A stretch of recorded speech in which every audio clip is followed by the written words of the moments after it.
O que acontece depois da morte?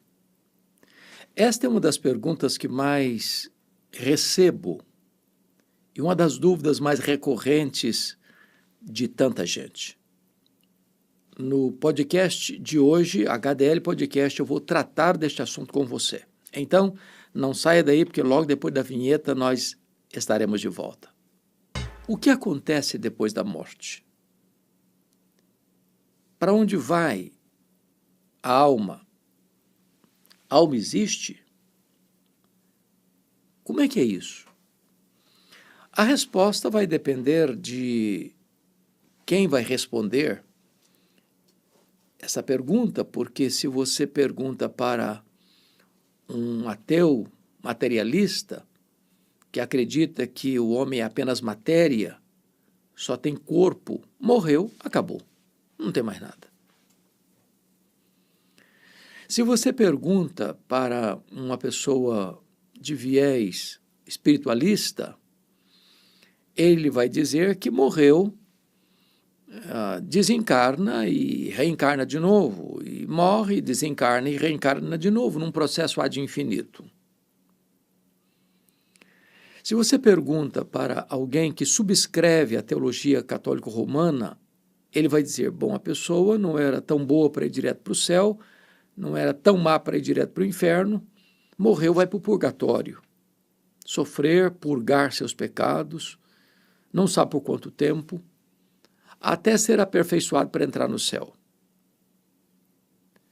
Se quem vai dar a resposta é alguém que tem uma outra cosmovisão, por exemplo, como o Adventismo diz, morreu, a alma fica dormindo. Ou se não é um cristão, é aniquilado. Então, parece-nos que essas respostas todas não oferecem esperança. A grande questão é o que a Bíblia diz sobre o assunto. A Bíblia diz que o homem foi criado por Deus como um ser físico e espiritual. Ele tem corpo e ele tem alma. Entendendo que a Bíblia coloca alma e espírito às vezes como termos correspondentes. Portanto, somos dicotômicos. E a Bíblia diz que no momento em que o homem morre, no caso eu estou agora me referindo a um cristão, o seu corpo que foi feito pó, volta ao pó, como era. O espírito volta para Deus que o deu. O apóstolo Paulo diz que morrer é deixar o corpo e habitar com o Senhor, segundo Coríntios 5:8. E ele diz mais em Filipenses 1:23, morrer é partir para estar com Cristo, o que é incomparavelmente melhor. É por isso que Apocalipse 14:13 diz que bem-aventurados são aqueles que desde agora morrem no Senhor, para que descansem de suas fadigas e as suas obras os acompanham. De tal maneira que, quando um cristão morre, eu estou falando de uma pessoa nascida de novo, o seu espírito é aperfeiçoado para entrar na glória. E esta pessoa, então, já começa a reinar com Cristo. É por isso que Apocalipse 20 fala do reinado das almas. Desde Abel até a última pessoa que vai morrer na história antes de Jesus voltar, todos aqueles que morreram em Cristo já estão com ele na glória, desfrutando das venturas eternas. Ainda não no sentido pleno, porque o corpo que foi feito pó está no pó, aguardando o grande dia da ressurreição, quando João 5:28 e 29 diz que todos ouvirão a sua voz e sairão dos túmulos, uns para a ressurreição da vida, outros para a ressurreição do juízo. Mas a grande pergunta que as pessoas ainda fazem é: como será esse corpo da ressurreição? Como é que vai ser lá no céu? Porque quando Jesus voltar, aquelas almas que estarão lá, porque o nosso corpo não sobrevive sem a alma, mas a alma sobrevive sem o corpo. As almas estão conscientes, não dormindo. E então, aquelas almas que já estão lá no céu, quando Jesus voltar, virão com ele. E a Bíblia diz que antes dos vivos serem transformados e arrebatados, os mortos em Cristo ressuscitam primeiro, com um corpo incorruptível, imortal, poderoso, glorioso, espiritual, celestial, semelhante ao corpo da glória do Senhor Jesus. E esse corpo, então, glorificado agora, se une àquela alma que já estava glorificada, e então, de forma plena e completa, estaremos para sempre com o Senhor. Então, algumas pessoas perguntam: nós vamos nos conhecer no céu? E a resposta é um sonoro sim.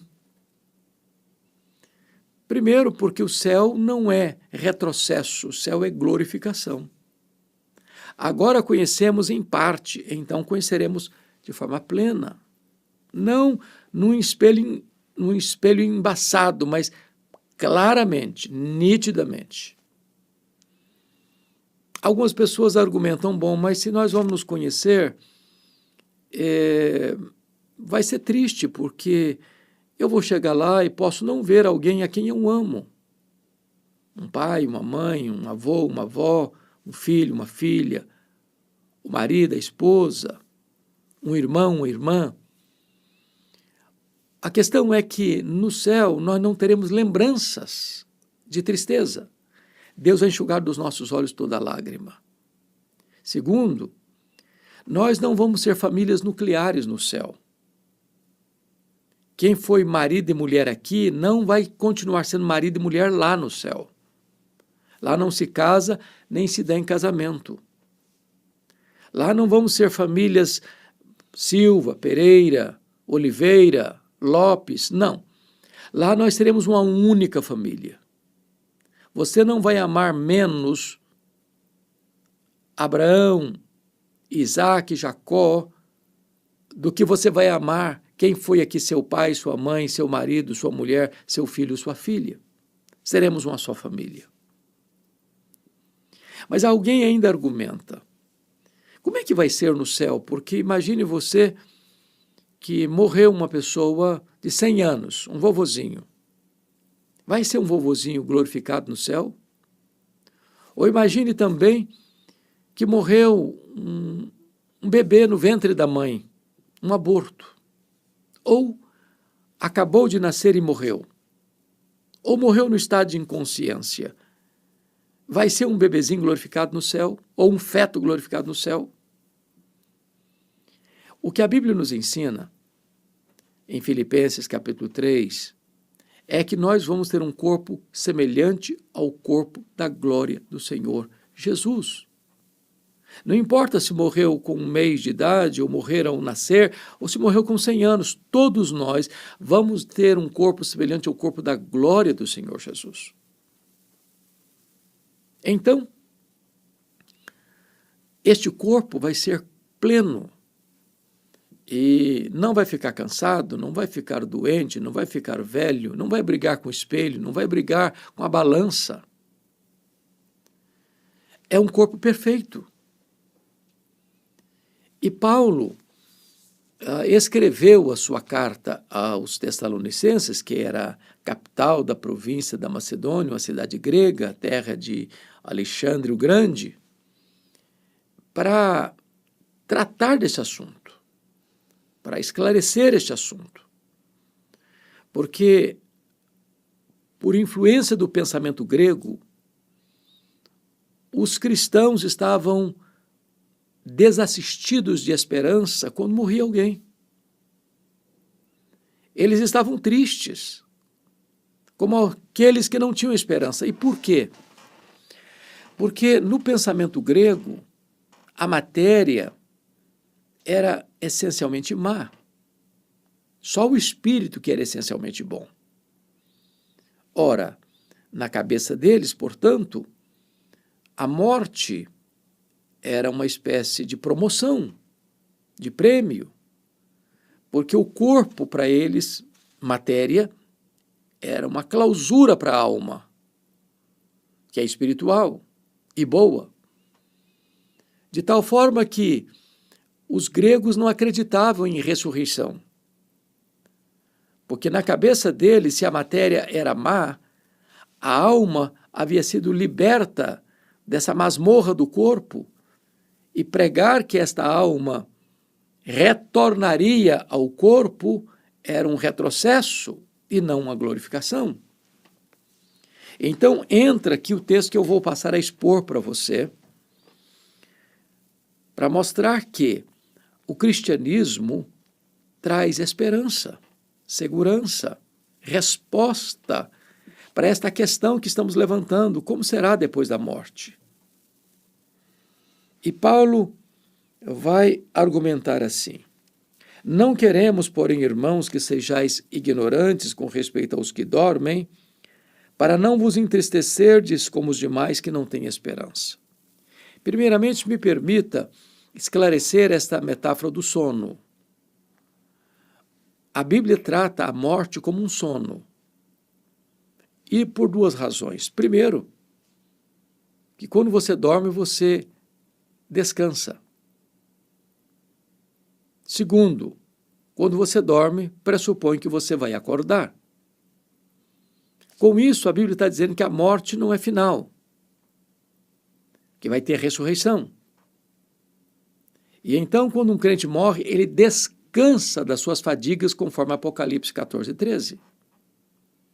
Mas ele vai, esse corpo, e o que dorme não é a alma. Não, não. A alma está consciente. O que dorme é o corpo, que está no pó.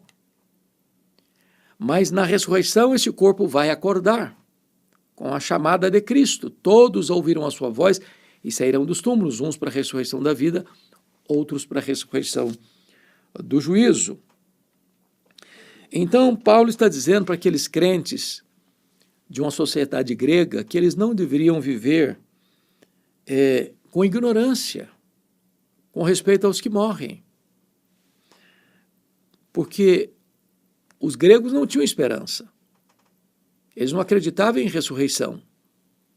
E então o crente é nutrido pela esperança e não pela desesperança. Quando chega o verso 14, ele diz: pois se cremos que Jesus morreu e ressuscitou, assim também Deus, mediante Jesus, trará em sua companhia os que dormem. Então note você que quando Jesus vier, porque ele morreu, ele ressuscitou, ele voltou para o céu e ele vai voltar, ele trará em sua companhia aqueles que dormem. Ou seja, nós somos, humanamente falando, conhecidos pelo nosso corpo. Nós temos uma fotografia 3x4 nos nossos documentos. Nós não somos conhecidos do ponto de vista humano histórico pela nossa alma. Só Deus a conhece. Então, numa linguagem humana, ele vai trazer em sua companhia os que dormem, ou seja, aqueles que já estão no céu, glorificados. A alma que está lá, glorificada, voltará com Jesus. E ele diz no verso 15 assim: ora, ainda vos declaramos, por palavra do Senhor, isto: nós os vivos, os que ficarmos, até a vinda do Senhor, de modo algum precederemos os que dormem. Ou seja, o que é que Paulo está argumentando aqui? É que quando Jesus voltar, duas coisas vão acontecer. Primeiro, os mortos em Cristo ressuscitam antes dos que estiverem vivos serem transformados e arrebatados. Portanto, Paulo está trazendo uma palavra de esperança, dizendo que quando um crente morre, ele não está em prejuízo em relação aos que continuam vivos.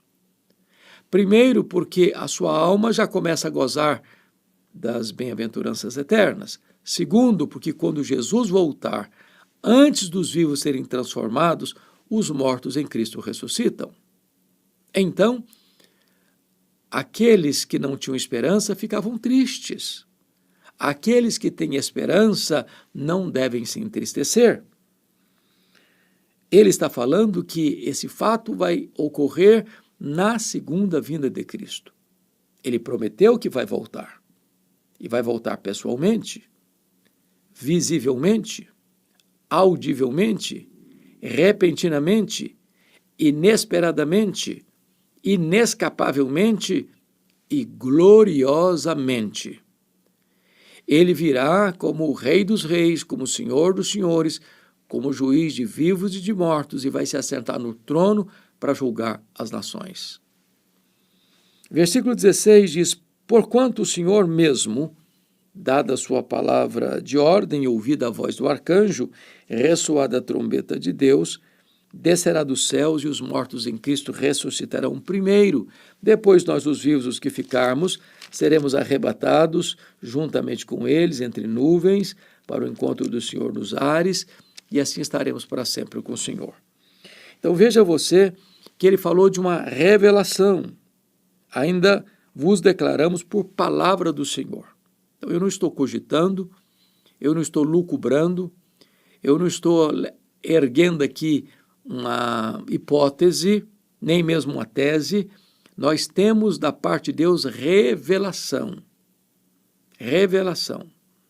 Nós temos a palavra escrita de Deus trazendo para nós, abrindo e levantando a ponta do véu do que é que vai acontecer conosco na hora da morte, depois da morte, na segunda vinda, na ressurreição, no arrebatamento, na glorificação. Bom, é importante também afirmar que quando Paulo fala em arrebatamento, ele não está pensando numa terminologia distinta e diferente da segunda vinda. Ele está mostrando que segunda vinda e arrebatamento são termos análogos, porque os eventos acontecem simultaneamente e não num lapso de tempo. Então, quando Jesus voltar, ele vai trazer os que já estão com ele na glória, as almas que estão reinando com ele. Ele vai chamar do túmulo os mortos, tantos salvos quanto os perdidos. Os mortos em Cristo ressuscitam antes dos vivos serem transformados, e então seremos arrebatados para encontrar o Senhor Jesus nos ares, e assim estaremos para sempre com o Senhor. O apóstolo Paulo conclui esta matéria no verso 18, dizendo: consolai-vos, pois, uns aos outros com estas palavras. Veja que ele começa no verso 13, dizendo que os irmãos não deviam ser ignorantes com respeito aos que dormem, para não se entristecerem. Então, uma teologia errada com respeito ao futuro, à escatologia, gera o quê? Tristeza. Mas a teologia bíblica, a verdade de Deus revelada acerca do que vai acontecer na morte, depois da morte, na segunda vinda, na ressurreição, no arrebatamento, na glorificação, no estado permanente de glorificação, traz o quê? Consolo. Consolo. E Paulo está nos informando que não apenas há consolo para nós, mas esse consolo deve ser compartilhado com outras pessoas. Portanto, ele diz: consolai-vos uns aos outros. Com o quê? Com essas palavras, com a sã doutrina, com a verdade revelada de Deus. Na medida que você prega a palavra de Deus, você traz consolo para as pessoas. Porque a verdade de Deus não é para perturbar a alma, é para aquietar o coração, é para descansar a mente, é para trazer para nós serenidade e segurança. Segurança. A ignorância gera tristeza, o conhecimento gera segurança. Mas eu quero concluir ainda levantando com você a pergunta: como é que vai ser esse corpo da glorificação, o corpo da ressurreição? Paulo responde esta pergunta lá em 1 Coríntios 15, porque Corinto também era uma capital da Acaia, e era uma cidade grega, com as mesmas dúvidas que circulavam em Tessalônica. Tanto é fato que no capítulo 15, verso 12, Paulo diz assim: ora, se é corrente pregar-se que Cristo ressuscitou dentre os mortos, como, pois, afirmam alguns dentre vós que não há ressurreição de mortos. Os gregos definitivamente não acreditavam na ressurreição. Então, Paulo escreve o mais longo capítulo da Bíblia sobre o tema para tratar desta matéria da ressurreição. E no capítulo 15, verso 35, há uma pergunta: como ressuscitam os mortos? Em que corpo vêm? Para responder esta pergunta, Paulo usa 3 figuras de linguagem. A primeira figura de linguagem é a figura da semente, quando ele diz: o que semeias não nasce se primeiro não morrer. E quando semeias, não semeias o corpo que há de ser, mas o simples grão como de trigo ou de qualquer outra semente. Mas Deus lhe dá corpo como lhe aprouve dar, e a cada uma das sementes o seu corpo apropriado. Então veja você que aqui há uma continuidade e uma descontinuidade. Se você planta milho, você colhe milho. Se você planta feijão, você colhe feijão. Se você planta soja, você colhe soja. Se você planta manga, você colhe manga. Ou seja, vai ter continuidade. Ou seja, se morre o José da Silva, não é o Antônio Pereira que vai ressuscitar, é o José da Silva. Se morre crente, vai ressuscitar para a ressurreição da vida. Se morre incrédulo, vai ressuscitar para a ressurreição do juízo. A descontinuidade é que esse corpo é muito diferente daquele corpo que foi semeado, surrado pela doença, gasto pelo tempo, talvez enrugado, encarquilhado. Talvez esse corpo está até mesmo desonrado pelos longos anos de sofrimento. Mas o corpo que vai ressurgir daí, vai levantar-se da sepultura, é um corpo glorificado, imortal, incorruptível, glorioso, poderoso, espiritual, celestial, semelhante ao corpo da glória do Senhor Jesus. A segunda metáfora que Paulo vai usar é a metáfora da carne, quando no verso 39 ele diz: nem toda a carne é a mesma, porém uma é a carne dos homens, a outra dos animais, a outra das aves, a outra dos peixes. O que é que Paulo está dizendo? Porque se você sepultar um cão, um gato, e colocar lá na sepultura, daqui a 100 anos você abrir aquela sepultura, você vai encontrar pó, terra. Se você sepultar um homem numa cova, daqui a 100 anos você for lá e abrir, você vai encontrar ali terra, pó. Se você jogar numa mesma cova um homem, um animal, uma ave e um peixe, e depois de 100 anos você for lá e abrir, você tem pó de ave, você tem pó de animal, você tem pó de peixe, você tem pó de homem. E no dia da ressurreição, como é que vai ser? Você está tudo misturado. Deus sabe distinguir o que é pó de gato, o que é pó de ave, o que é pó de peixe, o que é pó de homem. Deus fez criaturas distintas. Os anjos são espírito e não têm corpo. Os animais têm corpo e não têm espírito. O homem foi criado com corpo e com espírito, alma vivente. Portanto, na ressurreição, não é cachorro que vai levantar da sepultura, não é papagaio que vai levantar da sepultura, não é o peixe do aquário que vai levantar-se da sepultura. É pó de gente. Deus sabe distinguir o que é pó de homem, o que é pó de animal, seja ele volátil, terrestre ou aquático. Ainda, Paulo vai usar a terceira figura, no verso 40, quando diz também há corpos celestiais e corpos terrestres. E sem dúvida, uma é a glória dos celestiais e a outra dos terrestres. Uma é a glória do sol, outra é a glória da lua, e outra a glória das estrelas, porque até entre estrela e estrela há diferenças de esplendor, pois assim também é a ressurreição dos mortos. Semeia-se corpo na corrupção, ressuscita-se na incorrupção. Semeia-se na desonra, ressuscita-se em glória. Semeia-se em fraqueza, ressuscita-se em poder. Semeia-se corpo natural, ressuscita corpo espiritual. Então ele está usando agora uma outra figura, a figura dos astros.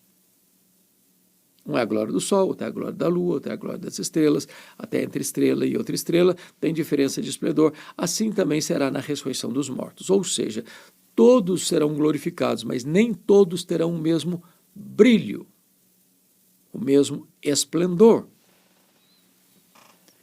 E a Bíblia diz lá em Daniel, capítulo 12, que aos que a muitos conduzirem a justiça brilharão como o sol no seu fulgor. Talvez o apóstolo Paulo esteja lidando aqui com aquilo que nós chamamos de galardões.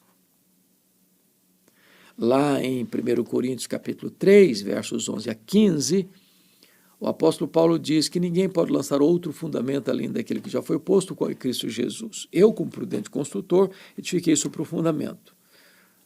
Uns usam pedras preciosas, ouro, prata, outros usam materiais perecíveis, como madeira, palha e feno. O fogo provará a obra de cada um. Se a obra sobreviver ao fogo, este receberá galardão. Se a sua obra foi queimada, porque foi madeira, palha e feno, esse será salvo como que através do fogo, mas não receberá galardão. Ou seja, há muitos crentes que, depois de convertidos, cruzaram os braços. Nada fizeram no reino de Deus. Entraram no céu porque creram em Jesus, mas não receberão galardão. Talvez terão um corpo de glória, mas não tão esplendoroso como aqueles que a muitos conduziram à justiça. Então, o apóstolo Paulo vai dizer que o nosso corpo vai ter no céu algumas características. Primeiro, vai ser um corpo incorruptível, não vai ficar velho, não vai ficar doente, não vai ficar cansado.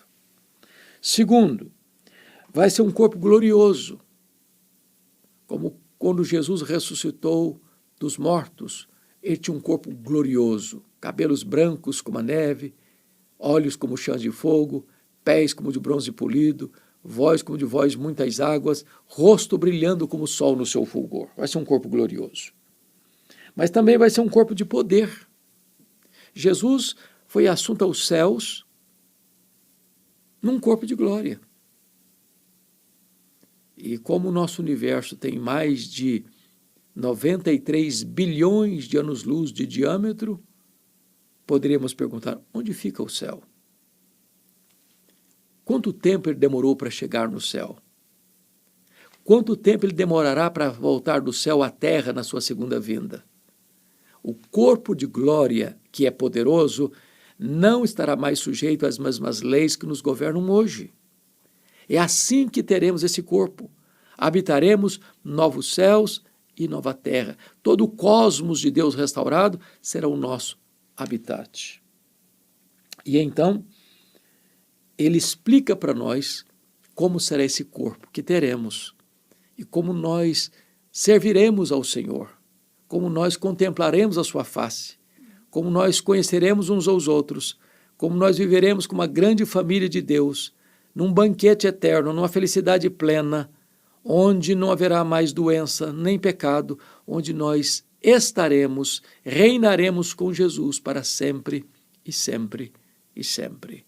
O cristianismo traz para nós esperança.